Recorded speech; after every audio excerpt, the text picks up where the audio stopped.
Tracer of Lost Persons, a new weekly feature on NBC's All-Star Festival of Mystery, Comedy, Music, and Drama.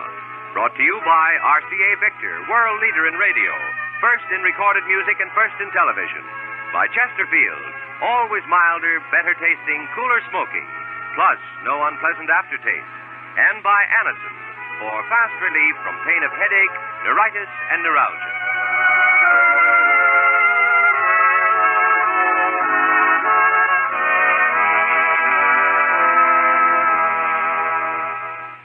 Now here's Perry Como for RCA Victor.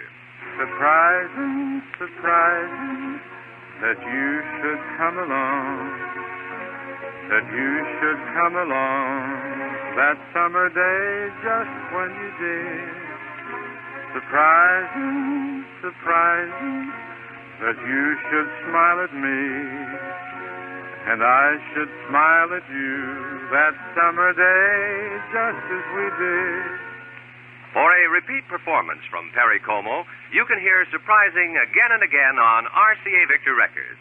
It's available now at record dealers everywhere. This romantic ballad that's skyrocketing to the top in RCA Victor's summer parade of hits. And coupled with Surprising is another terrific new pop number, Cara Cara Bella Bella. One side surprising, the flip side, Cara Cara Bella Bella. Sung by America's leading baritone, Perry Como, on RCA Victor Records.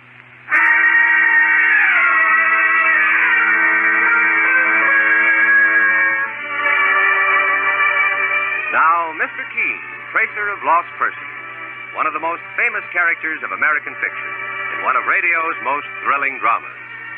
Tonight, the famous old investigator's case is entitled The Case of the Strange Murder of Carrie Ellis. Our scene is a fashionable home in the suburbs of New York. A young woman of great poise and beauty is about to answer the insistent ring of her doorbell, unaware that her unexpected visitor is accompanied by death. Yes? Are you Mrs. Carrie Ellis? Yes, I am. Well? I wanted to see you about something. Well, who are you? Who am I? What on earth's the matter with you? Are you ill? I hate you. What? I said, I hate you. Are you out of your mind? I never saw you before. Please leave my house. Do you hear what I said? Please.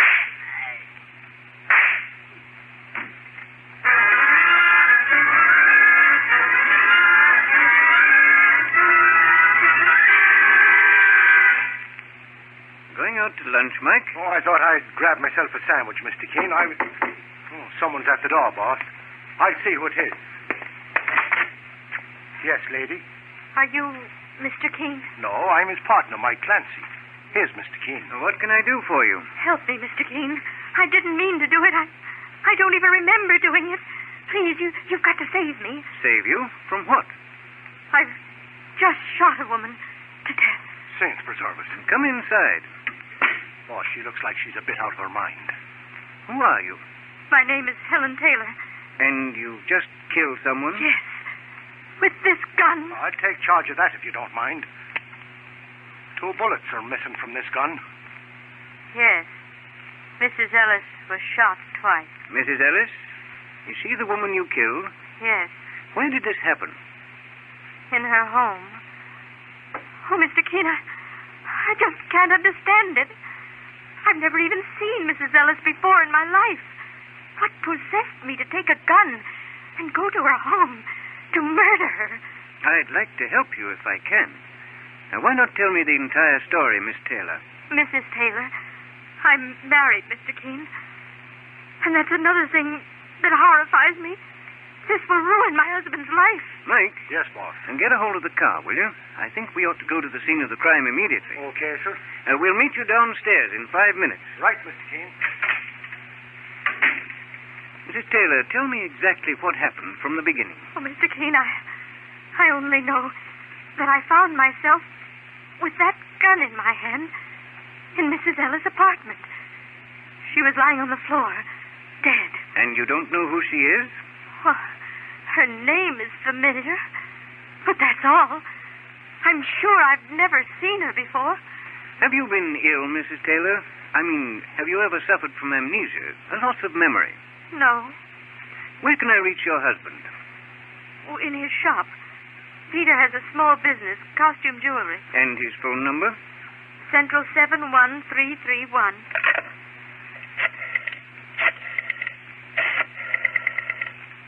Mr. Keene, you're going to tell him about me? I'm going to ask him to meet us at the home of Mrs. Ellis. Taylor and Company. Mr. Taylor? Yes. Now, this is Mr. Keene speaking. Mr. Keene, the famous investigator. Your wife is in my office at the moment. Helen, why? What's happened? Mr. Taylor, do you know a Mrs. Ellis? Mrs. Carrie Ellis? Why, yes, she's a customer of mine, a wealthy widow. Then you know where she lives.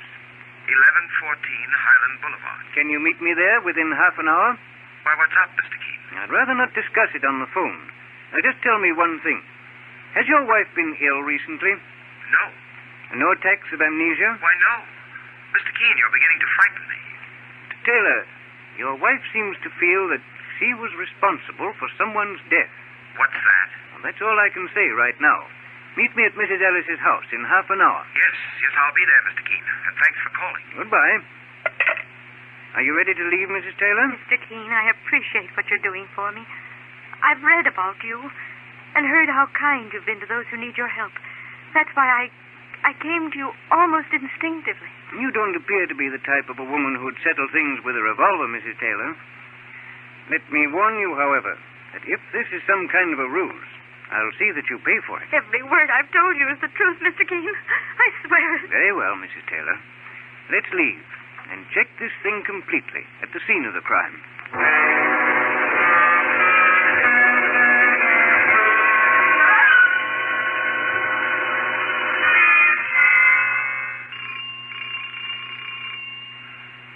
Well, looks like the police are here already, boss. Yes, Mike, I noticed the squad cars parked across the street. Well, Is this Mrs. Carrie Ellis's home? yes. Who is it, Miss Hooper? Well, boss, that's Lieutenant Hale of the homicide squad. Lieutenant, it's Mr. Keene and Mike Clancy. Oh, hello, Mr. Keene. Come right in. How are you, Mike? Okay, Lieutenant. How did you know about this murder, Mr. Keene? This woman, Mrs. Taylor, came to my office. Taylor, huh? Is this your scarf, Mrs. Taylor? It's initialed H.T. Yes. It's mine. Where did you find it, Lieutenant? Near the body, Mr. Keene. Mrs. Taylor, just what do you know about the death of Mrs. Carrie Ellis? Mrs. Taylor told me that she was the one who killed her, Lieutenant. Well, that makes things simple. Ryan. Yeah, Lieutenant. Take Mrs. Taylor down to headquarters. Mr. Keene. Go with the police officer, Mrs. Taylor. It's best that way.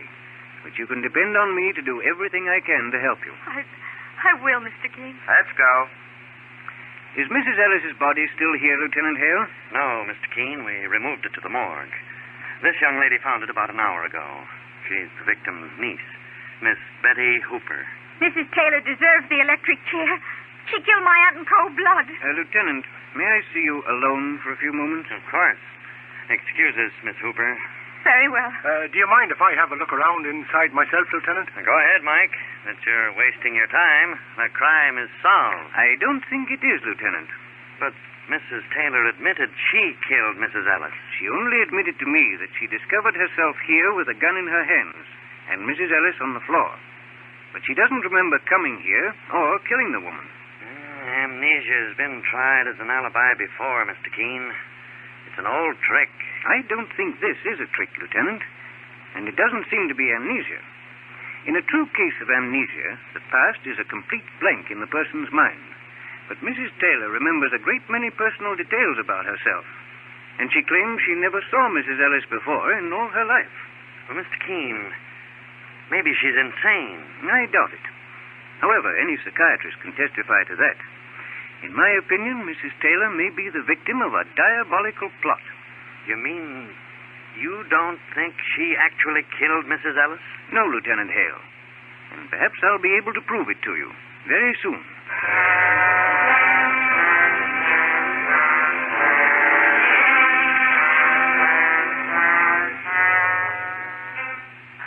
And And Mrs. Hooper, you say you've never seen Mrs. Taylor before.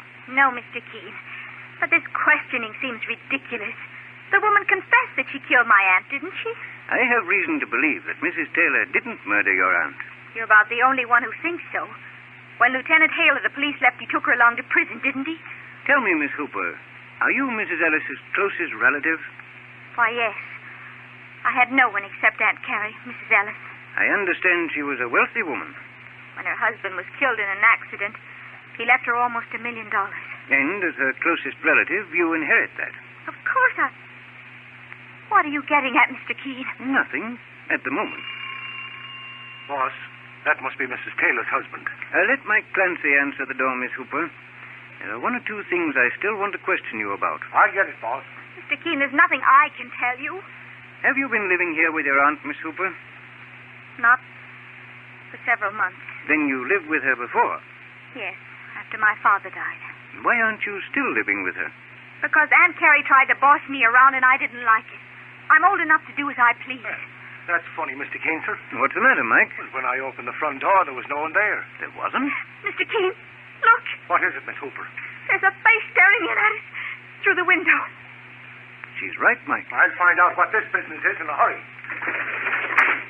Stop! Stop where you are, mister, or I'll shoot. Get him inside, Mike. Inside, mister. And since you're so fond of windows, you can get in through this one. And no tricks. Now, step over here. Who are you? My name is Smith. John Smith. Oh, and so is mine. We must be the fellas who invented the cough drops. Search him, Mike. Take your hands off me. Stay quiet, young fella. Here. Here's his wallet, Mr. King, sir. There's an identification inside. The name is Vernon Phillips. And what were you doing outside that window, Mr. Phillips? None of your business. And none of your lip either. He must have heard our voices as he rang the doorbell a few moments ago, Mike. Then he ran around to the back of the house to check on who was inside. Well, sure, and he's got reason to hide, boss. Look what this bucko's been carrying around. It's a gun, Mr. Keene. Are there any bullets missing from the gun, Mike? Yes, boss. 2 bullets have been fired. Well, it appears as though this case has taken another mysterious turn. I think we'll have a little talk with Mr. Phillips. It should prove to be an interesting one.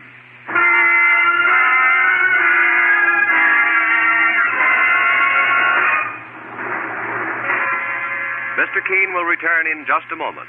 But first... Hi, folks. This is Bing Crosby. This being summer, I just want to remind you when you go on a vacation, take along a carton or 2 of those mild Chesterfields. Yes, sir, vacation time's the time to relax and enjoy life, to do just what you want to do. And what better time can you think of to start smoking Chesterfield, a cigarette that gives you everything you want for real smoking pleasure. Remember, Chesterfields are milder, always milder, better tasting, and cooler smoking. Chesterfield gives you all that, plus the added pleasure of no unpleasant aftertaste. Believe me, that's the biggest plus in cigarette history. So I tell you what you do. Whether you're just getting away for a few days or you plan to get off on a long vacation, you be sure you pack along plenty of Chesterfields. And take it from me, Chesterfield's the best cigarette for you to smoke.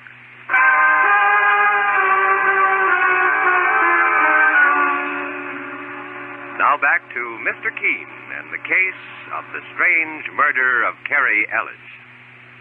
Mr. Keene, the famous investigator, and his partner, Mike Clancy, are investigating the strange murder of Carrie Ellis, a wealthy and beautiful young widow.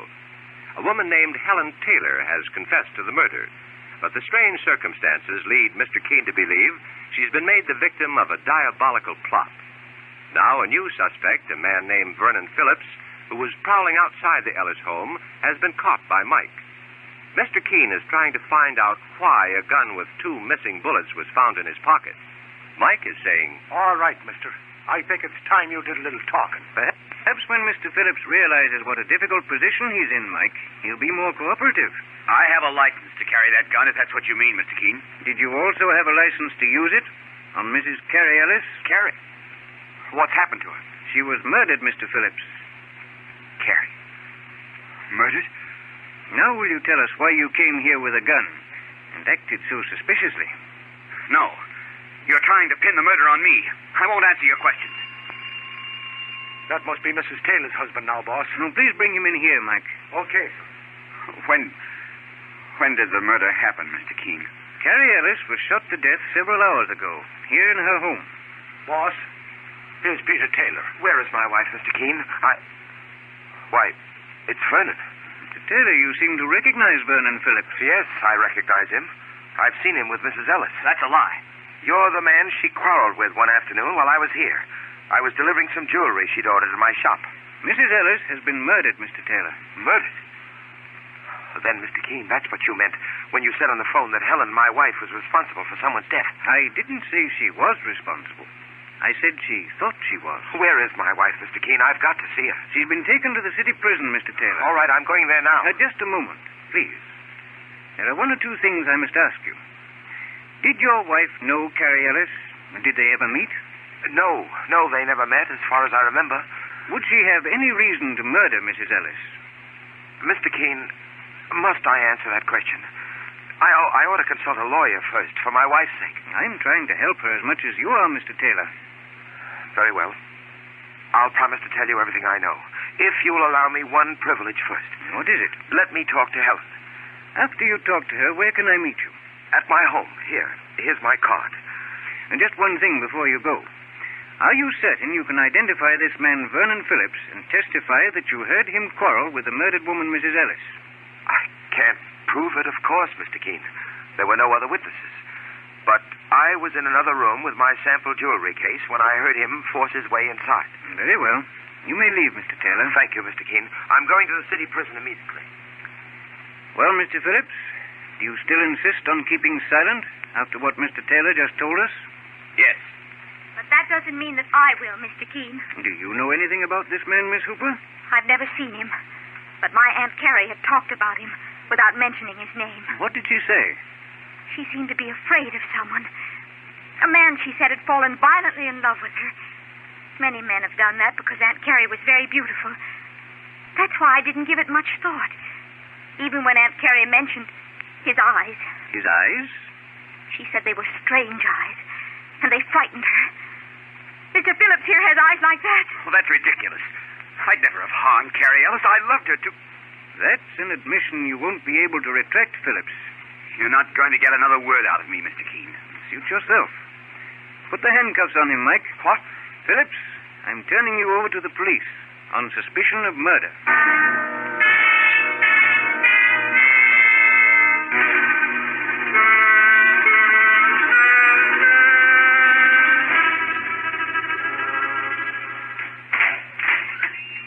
Mrs. Taylor is in cell number 4.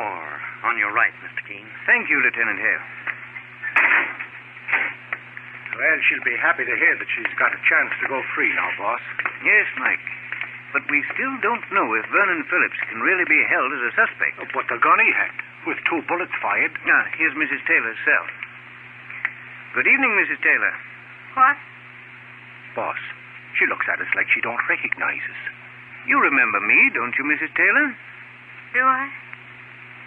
Oh, yes. Mr. Keene and Mr. Clancy. I have news for you. A man named Vernon Phillips has just been arrested on suspicion of murdering Mrs. Ellis. Vernon Phillips? Have you ever heard of him? No. But they should set him free. I murdered Mrs. Ellis. But you aren't sure you pulled the trigger. I am sure now. Mr. Keene, she's practically making a full confession. Mrs. Taylor, just tell me this. Do you know why you killed Carrie Ellis? Yes. She didn't know why before, boss. What was the reason, Mrs. Taylor? Jealousy. My husband was seeing her on business, and I imagined there was something going on between them. I killed Carrie Ellis because of jealousy. And I'd do it again if I had the chance. I see. Now, please leave me alone, Mr. Keene. Come along, Mike. Well, looks as though we've just been wasting our time, boss. She was guilty all along. No, Mike. Everything is clear to me now. Completely clear. I think I know where to find the real murderer of Carrie Ellis. But getting a confession may be another story. However, I'm going to take a chance. If it works, we'll learn the solution to one of the most astounding mysteries we've ever had to solve.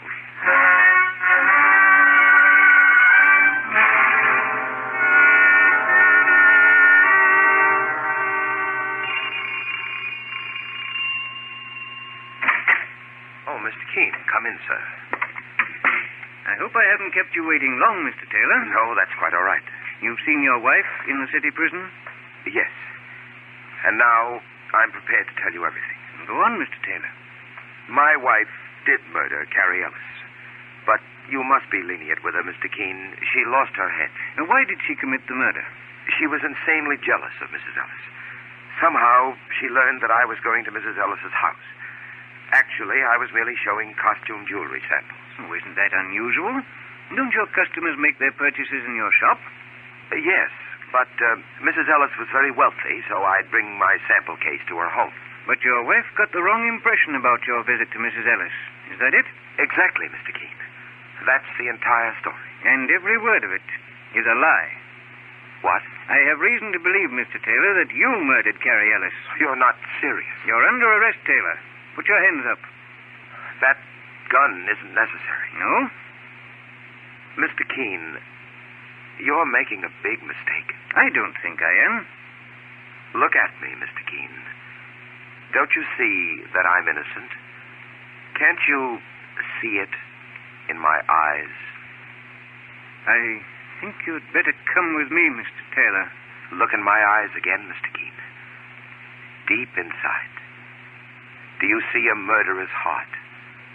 Of course you don't. Mr. Keene? Yes. Hand your gun to me. I'm commanding you to give me your gun now.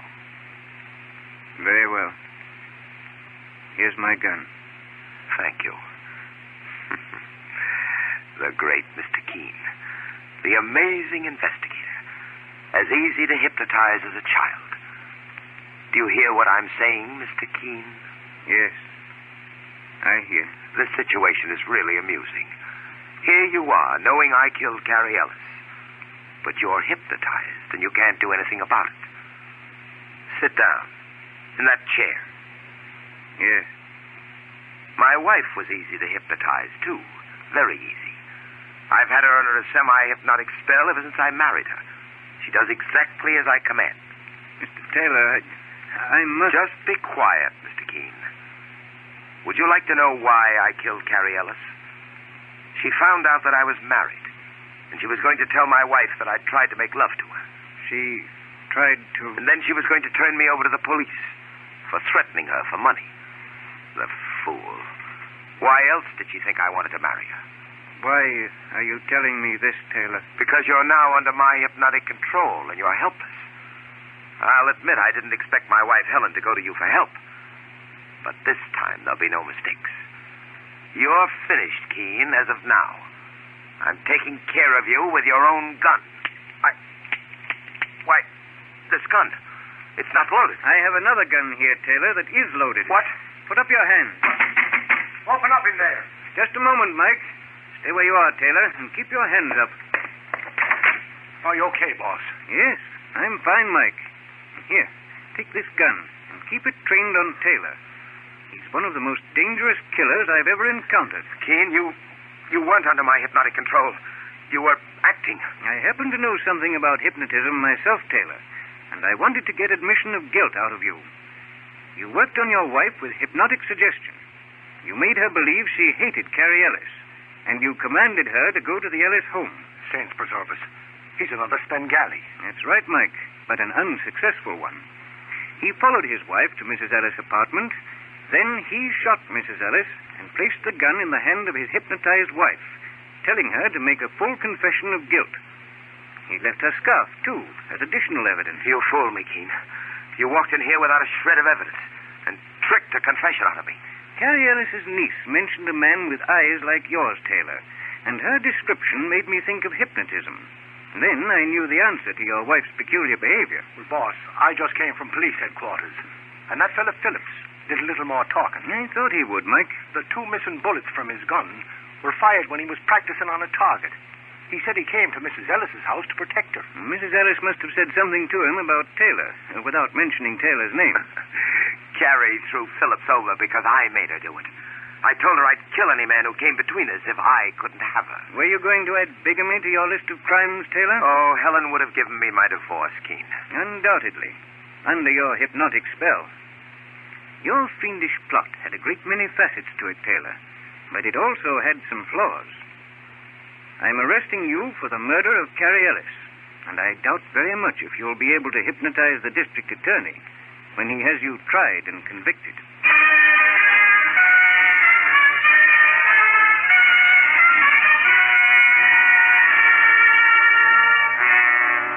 And so Mr. Keene finds the solution to the case of the strange murder of Carrie Ellis.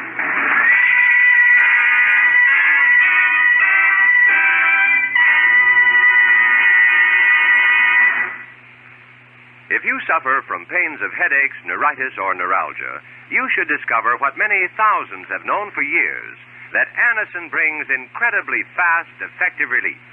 Anacin is like a doctor's prescription. That is, Anacin contains not just one, but a combination of medically proven active ingredients in easy-to-take tablet form.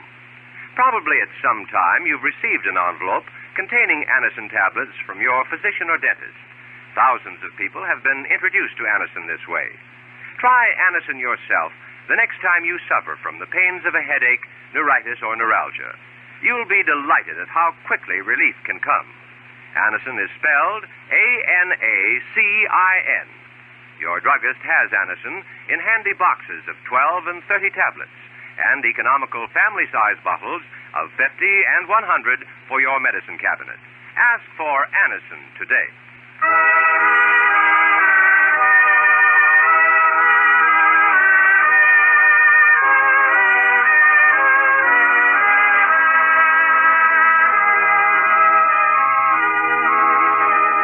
Listen again next week to Mr. Keene, Tracer of Lost Persons, a new weekly feature on NBC's All-Star Festival of mystery, comedy, music, and drama.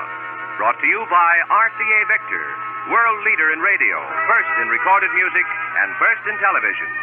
By Chesterfield, always milder, better tasting, cooler smoking, plus no unpleasant aftertaste. And by Anacin, for fast relief from pain of headache, neuritis, and neuralgia. Mr. Keene, Tracer of Lost Persons, is based on the novel Mr. Keene. The radio sequel is originated and produced by Frank and Ann Hummert. Richard Leonard is the director. Philip Clark plays Mr. Keene. Your announcer, Jack Costello. Remember, Mr. Keene is now on the air at this new time, every Friday at 9:30 Eastern Daylight Saving Time. Don't miss Mr. Keene next Friday, when the kindly old tracer turns to the abandoned well murder case.